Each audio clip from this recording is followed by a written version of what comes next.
something happened in the last 24 hours that energy analysts, economists, and government officials are calling the single most dangerous escalation of this entire war. And it is not a missile strike on a military base. It is not a leadership assassination. It is not a drone hitting an airport. What happened is a direct attack on the physical infrastructure that heats European homes, powers Asian factories, runs hospitals across the developing world, and keeps the lights on for hundreds of millions of people who have never heard of the Strait of Hormuz and have never paid attention to a war in the Middle East in their lives. Iran struck Ras Laffan, the world's largest liquefied natural gas production facility, in Qatar, a country that had nothing to do with this war, a country that was trying to mediate it, a Muslim-majority nation in the middle of Ramadan. And Iran hit it anyway. Brent crude oil briefly touched $119 per barrel on Thursday morning before settling above $111. European natural gas prices surged more than 16% in a single session. Qatar Energy's chief executive confirmed that 17% of Qatar's entire LNG export capacity has been knocked offline. And the CEO said repairs will take between 3 and 5 years, not 3 to 5 weeks, 3 to 5 years. The point of no return in the global energy war has just been crossed. To understand the full weight of what just happened, you need to understand what Ras Laffan actually is and what it represents to the global economy. The Ras Laffan industrial city sits 80 kilometers northeast of Doha, Qatar's capital. It is not simply a gas facility. It is the largest LNG production complex on the planet. Before this war began, Ras Laffan produced approximately 20% of the entire world's LNG supply. Qatar is the second largest LNG exporter on Earth after the United States, accounting for nearly a fifth of all global LNG shipments, according to energy consultancy Kepler. The Ras Laffan complex houses 14 LNG production trains, massive industrial units each capable of processing enormous volumes of natural gas, chilling it to minus 160 degrees Celsius, converting it into liquid form, and loading it onto tankers for delivery to energy-hungry customers across Asia and Europe. These are not simple installations that can be repaired in weeks. They are among the most complex industrial structures ever built. Qatar Energy's CEO Saad Al-Kaabi told Reuters on Thursday that the Iranian strike damaged 2 of those 14 production trains and one of Qatar's 2 gas-to-liquids facilities. He said the damaged units cost approximately $26 billion to build. He said the scale of the damage has set the region back 10 to 20 years. And he said that for production to restart, hostilities must first cease, meaning that even after this war ends, even after every missile has been silenced and every drone grounded, the world will still be short of 17% of Qatar's LNG capacity for years. Bloomberg analyzed the numbers and published them Thursday. The damage represents 12.8 million tons per year of LNG sidelined for 3 to 5 years. The IEA has previously noted that Qatar's Ras Laffan plant, when shut for even a single week, removes enough energy from global markets to power the entire city of Sydney's homes for a year. Multiply that by 52 weeks per year, and then multiply that by 3 to 5 years. That is the scale of the permanent damage that Iran inflicted on global energy infrastructure in a single night of missile strikes. And Iran's IRGC spokesman made clear this is not finished. After the strikes, a spokesperson for the Qatar LNG central headquarters stated that Iran's response to attacks on its own energy infrastructure is not yet complete. How did we get here?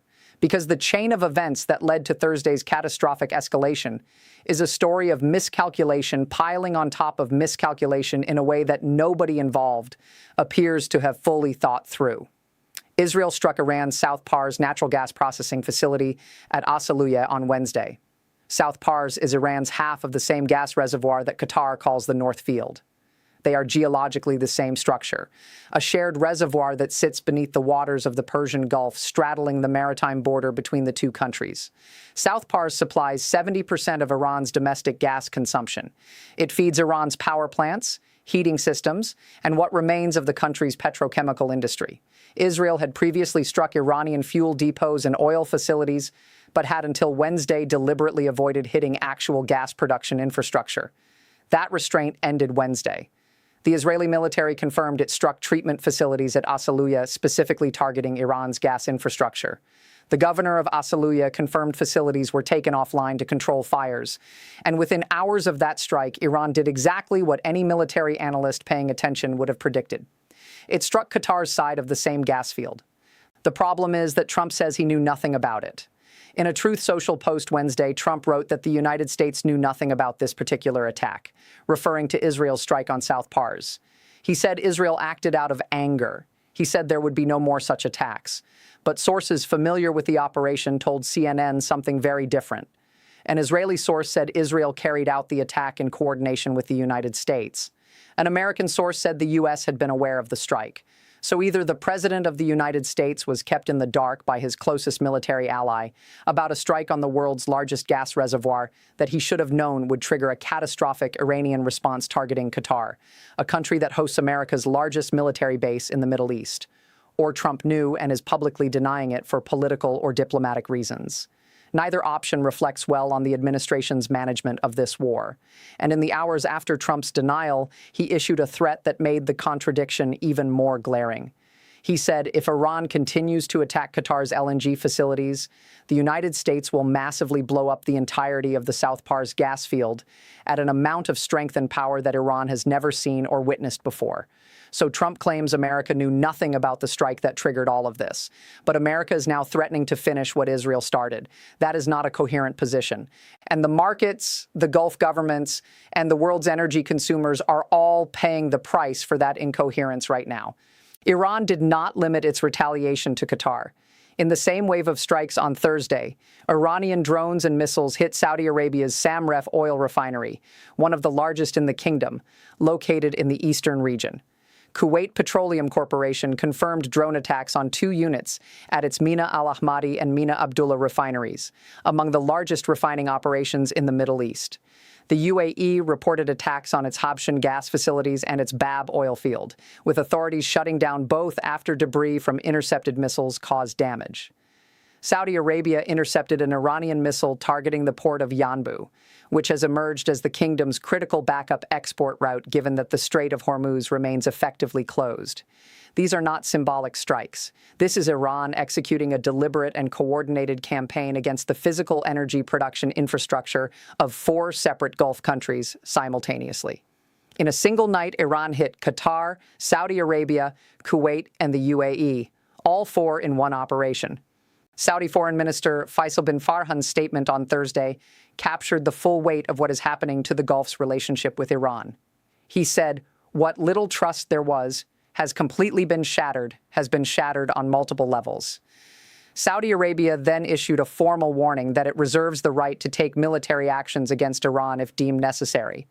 That is a statement from Saudi Arabia, a country that has been trying to maintain some distance from this conflict, that has been absorbing Iranian drone and missile attacks for 20 days while keeping diplomatic channels nominally open, now threatening direct military retaliation.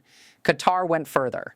Doha declared Iran's military and security attachés persona non grata, giving them 24 hours to leave Qatar. Qatar expelled Iran's diplomatic military staff, a Muslim country in the month of Ramadan, expelling Iranian officials. Qatar's prime minister said Iran's attacks have significant repercussions for global energy supplies, and that such attacks bring no direct benefit to any country but harm populations directly. Qatar's emir spoke with French President Macron, and the 2 leaders described Iran's attack as a dangerous escalation that threatens the security and stability of the region and undermines the security of global energy supplies. The economic numbers coming out of Thursday's developments are staggering in their implications. Brent crude briefly hit $119 per barrel before pulling back to around $111. European natural gas at the Dutch TTF hub surged over 16% in a single session to 63 euros per megawatt hour. U.S. crude crossed $99 per barrel. Germany's DAX stock index fell more than 2%. France's CAC 40 lost 1.5%. European equity markets across the board retreated as investors priced in the reality that the energy crisis has entered a new and potentially permanent phase. The Council on Foreign Relations published an assessment Thursday morning warning there is going to be a pretty big shock, the kind of shock that might lead to something close to a global recession if there is no resolution in the near term. That is not a fringe analyst making that statement. That is one of the most respected foreign policy institutions in the United States saying the word recession. Think about what the global energy picture actually looks like right now at this moment. The Strait of Hormuz, through which 20% of the world's oil and roughly one-third of its LNG historically moved, has been effectively closed for 20 days. Iran has been attacking commercial ships. The U.S. has deployed bunker buster bombs against Hormuz coastal missile sites trying to reopen the lane. Qatar's Ras Laffan, which produced 20% of global LNG supply, has been shut since early March and now has 17% of its capacity damaged for up to 5 years. Iran's South Pars, which feeds 70% of Iran's domestic gas consumption and 8 producing fields shared with Qatar, has been struck by Israel. Saudi Arabia's refineries are under drone attack. Kuwait's refineries have been hit. UAE's gas fields have been shut down. Iran has cut off its gas supplies to Iraq, which depends on Iran for roughly a third of its gas and power needs. The Iraqi Electricity Ministry confirmed the shutdown. Iraq's power grid is being strained while the country is simultaneously absorbing Iranian-backed militia attacks on its own oil infrastructure. And on top of all of this, oil production across Kuwait, Saudi Arabia, Iraq, and the UAE has had to be physically curtailed because storage facilities are full. With the strait closed, there is nowhere for the oil to go. The IEA has confirmed that the combined effect of transport disruption and physical attacks is removing approximately 10 million barrels per day from global oil markets. The largest supply disruption in the history of the global oil market. Their words, not mine. And now those production facilities themselves are being physically damaged. This is the energy war that Iran's IRGC strategists warned they would wage when they said they were ready for a long-term conflict that would destroy the world economy.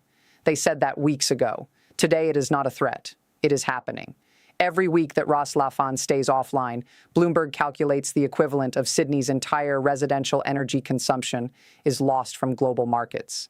Every week that South Pars remains damaged, Iran itself faces domestic energy shortages that could cascade into power outages, industrial shutdowns, and civilian hardship that tests the regime's internal stability even as it continues fighting. Every week that Saudi refineries and Kuwaiti refinery units and UAE gas fields are under attack or shut down, the global economy absorbs a cumulative shock that compounds the previous week's shock. Qatar's CEO Saad Al-Kaabi said something in his interview with Reuters on Thursday that will be quoted by historians of this conflict for decades. He said he never in his wildest dreams would have thought that Qatar would be in such an attack, especially from a brotherly Muslim country in the month of Ramadan, attacking us in this way. That sentence tells you everything about how this war has shattered the political architecture of the Muslim world, the Gulf regional order, and the diplomatic relationships that took decades to build. Qatar hosted the largest American military base in the Middle East. Qatar was trying to play a mediating role. Qatar was one of the few Gulf states maintaining any meaningful diplomatic channel with Tehran. Iran bombed Qatar's crown jewel anyway, and now Qatar has expelled Iran's military diplomats. Whatever relationship existed between these two countries is over for the foreseeable future. Wood Mackenzie analyst Tom Marzek-Manser told Al Jazeera that because of the extensive damage to Ras Laffan, even when the Iran conflict ends, and even if the Strait of Hormuz reopens, Qatari LNG production will not fully resume within a few weeks as previously expected. The damage is physical, structural, and long-term. The energy war that started as a threat to shipping lanes has now become a war on the physical production infrastructure itself. And CFR's energy analyst Brad Setzer framed the economic stakes in the starkest possible terms. He said the current change in the price of oil reflects a balanced probability between the possibility that this lasts for a really long time, producing a massive recession-level shock, and the possibility that the United States declares victory, Iran reciprocates, and the strait reopens. He said if the conflict persists, and the energy infrastructure attacks continue, the kind of shock we are looking at is recession level, not slowdown level, not elevated inflation level, recession. Trump is threatening to blow up South Pars. Iran's IRGC says its response is not finished. Saudi Arabia is threatening military retaliation. Qatar has expelled Iranian diplomats. Kuwait and UAE have condemned the attacks and shut down facilities. The Federal Reserve held interest rates steady Wednesday, while acknowledging it cannot predict what the oil shock from this war will do to inflation. The Pentagon has asked Congress for $200 billion more to fund the war. The U.S. is considering sending ground troops to Iran, to Karg Island, to the shores of the Strait of Hormuz. Iran's Supreme Leader Mojtaba Khamenei is reported by Israeli sources to be misfunctioning and not at the helm. 3 consecutive Iranian officials have been killed in 3 consecutive days, and the world's largest gas production facility is on fire, with 17% of its capacity offline for up to 5 years. This is day 20 of a war that Trump said would be over quickly. It is not over. It is not close to over. It has entered a new phase that the IEA, the CFR, Bloomberg, Reuters, and every serious energy analyst on the planet is describing using the same word. Unprecedented. The global energy system has never been under pressure like this before, not during the 1973 oil embargo, not during the Gulf War, not during any conflict in the history of the modern oil market. And Iran's IRGC has promised the response is not yet finished. If you understand what is happening right now and you want to follow this as it develops in real time, subscribe immediately, because the next 48 hours of this war will determine whether the global economy absorbs this shock or breaks under it. And tell me in the comments, do you think the world is now heading toward a full energy-driven global recession? Or is there still a diplomatic off-ramp that someone in this war can find before the damage becomes permanent?